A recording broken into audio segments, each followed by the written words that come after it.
হঠাৎ করে এমন শব্দ হলো, আমাদের নিচের বিল্ডিংটা হলো একতলা। আমি মনে করছি আমাদের ওই বিল্ডিংটি ধসে পড়ছে, ধুলায় অন্ধকার।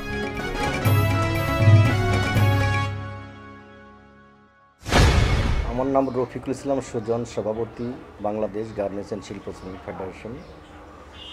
আমি দীর্ঘ ৩৫ বছর যাবৎ ট্রেড ইউনিয়ন করি, একজন ট্রেড ইউনিয়নের সাথে কাজ করতেছি। আমাদের শ্রমিকদের অধিকার আদায় মূলত আমাদের সংগঠনের কাজ।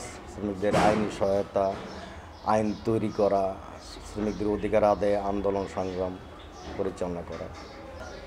রানা প্লাজা যেদিন ধসে, আমাদের সাভার আশুলিয়া যতগুলো শ্রমিক সংগঠন আছে, সেই সংগঠনগুলো আমরা একটা মহাসমাবেশ করব।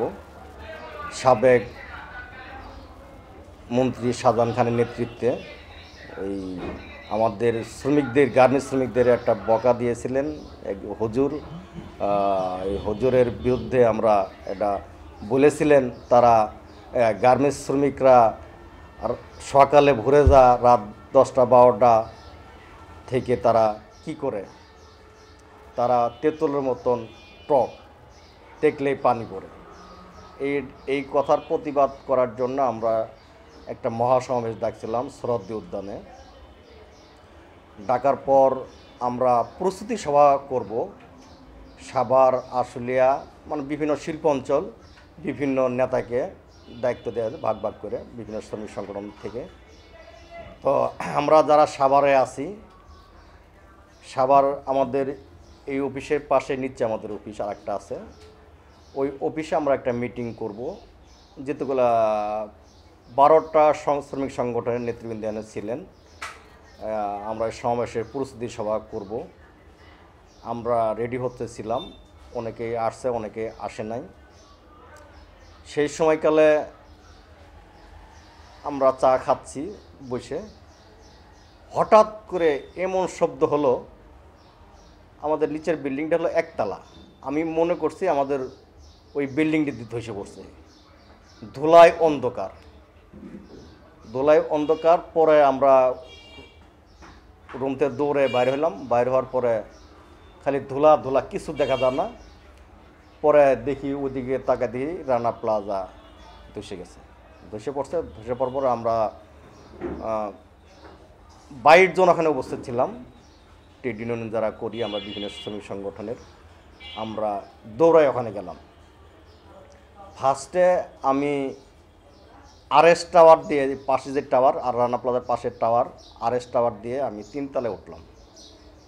ওঠার পরে ফার্স্ট ইনজুরটা আমি বাইর করে পরে আমি এনাম মেডিকেল কলেজ হাসপাতালে নিয়ে যাই। নেওয়ার পরে তাকে রেখে পরবর্তীতে আমি ওই উদ্ধার কাজের সাথে আমি সার্বক্ষণিক কাজ করছি।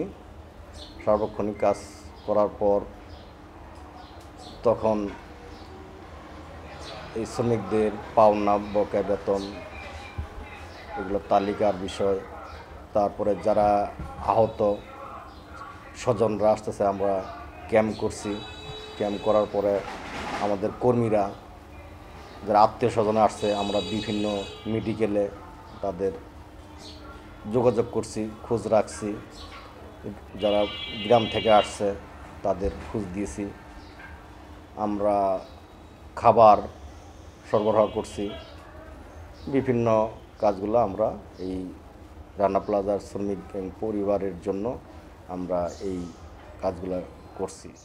রানা প্লাজা ধস আমরা যেটুকু দেখেছি, ওখানে অনুমোদন ছিল হলো 6 তলার, কোর্স হলো 10 তলা অনুমোদনবিহীন। এটা অনুমোদনটা দিয়েছিল সাভার পুরসভা।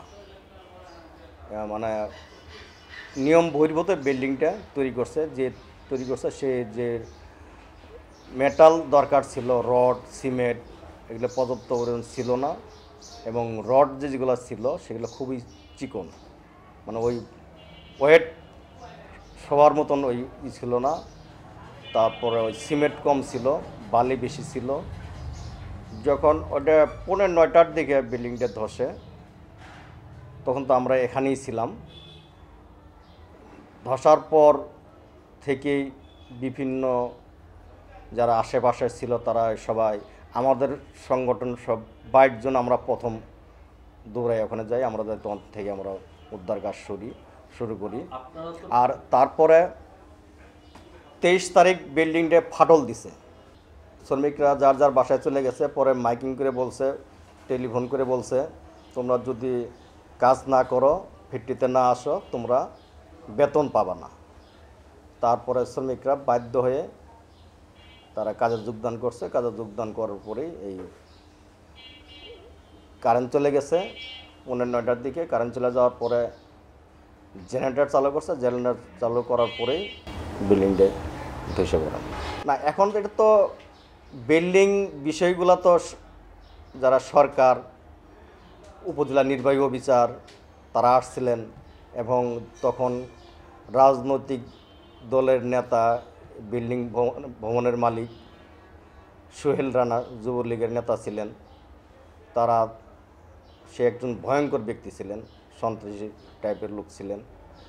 তারা মাইকিং করে পৌরসভার থেকে যারা ইঞ্জিনিয়ার ছিল তারা আসার পরে বলছে তারা এগুলোর কোনো সমস্যা নাই, আপনারা কাজ চালাতে পারেন।